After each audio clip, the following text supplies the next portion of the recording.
আমি জীবনে কোনো অন্যায় কাজ করি নাই, আমি কোনো অন্যায় কাজ করি নাই।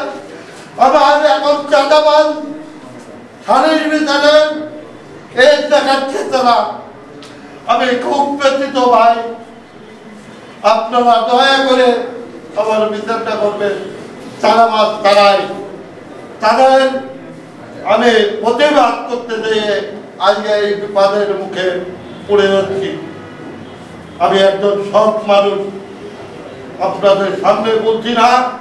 আমার ইউনিয়ন থানায় তারা এই করছে, আমাদের চাঁদাবাজ তাজউদ্দিন আহমেদ, উনি আমার আগে সাবেক সেক্রেটারি ছিলেন কাইবার ইউনিয়ন, উনি এখন থানার জয়েন্ট সেক্রেটারি 3 নম্বর না 4 নম্বর হয়েছে।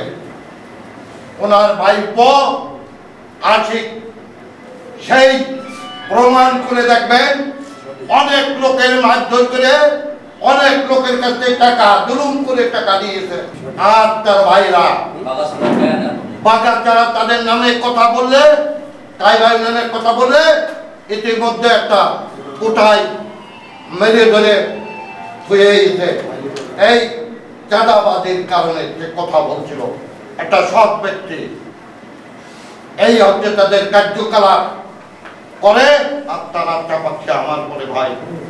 কালকে আল্লাহ তাআলার কাছে বিচার দিতে হবে, আল্লাহ তাআলা আমার বিচার করবে, আমি এটাই বিচার মেনে নেবো।